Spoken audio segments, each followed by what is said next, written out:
Hi, I'm Dr. Jim Hoven from Ramos Law and your host of Health Matters. Today, we want to talk about Achilles tendinitis. It could be your Achilles heel. We're going to talk about it right now. Many people have heard of the Achilles tendon and Achilles tendinitis, and probably most of you watching understand that where the Achilles is, but you may not know exactly what it does and how it works. So the Achilles comes down the back of your calf and is formed by several tendon groups coming together and then getting a really ropey-like tendon that goes down across the back of your heel and then attaches on the underside of your foot. That's why when someone gets Achilles tendinitis, it can be so painful in the back of their leg because it's a very long tendon and it can get really, really tight. So how does it get tight? It's predominantly from overuse or lack of flexibility or some combination of those.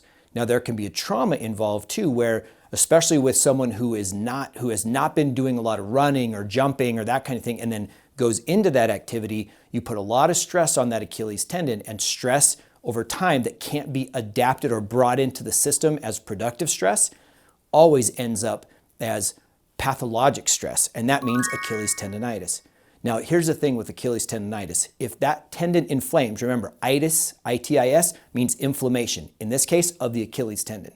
When that thing doesn't get treated, you can get more and more inflammation, and you can make that tendon weaker and weaker through continued stress, have that tendon start to break down, and then under one crazy piece of circumstance, like a jump or stepping off a curb, depending on how weak that tendon is, you can have an Achilles rupture, and that's a whole different deal requiring surgery. So if you start feeling heel pain or pain up between your calf and your heel, you want to watch and make sure that you check that Achilles. Now, what can you do if your Achilles is starting to get inflamed? Couple things. One, and this may sound like a surprise, take a golf ball and roll on the underside of your foot, what's called your plantar fascia. Work the underside of your foot, because what that will do is that will take some pressure off that Achilles tendon at the attachment under the foot.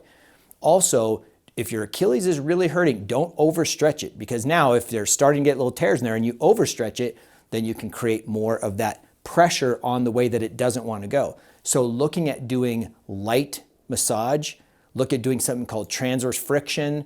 There's all kinds of soft tissue work techniques that help remove some of the what's called fascial insecurities or inconsistencies in the tissue, and will help it heal better by almost stimulating a little aggravation so that more healing substance comes to the area.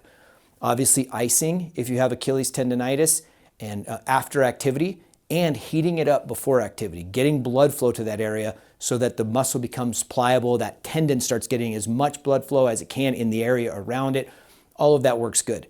There's also things like acupuncture and different types of lasers and other forms of electrical therapy that can be really beneficial in any kind of inflammation or like an itis of a tendon or a muscle. So always keep that in mind. And these are done by common basic providers that know this stuff, these folks that work with musculoskeletal injuries, whether it be physical therapists, chiropractors, massage therapists, acupuncturists, and it goes all the way on up to physiatrists, who are the pain management docs, if it becomes more chronic and more severe, where you need a more aggressive type of treatment. So there's lots of ways to look at this thing, but like most injuries, if we get them early and take basic care of them with the basics, your body will do just fine. Now, if you have any questions on this, please email me. My email is jim@ramoslaw.com.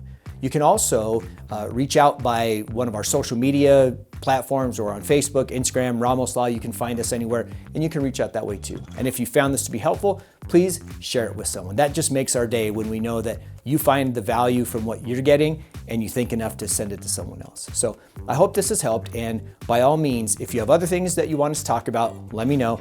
And never forget, your health matters.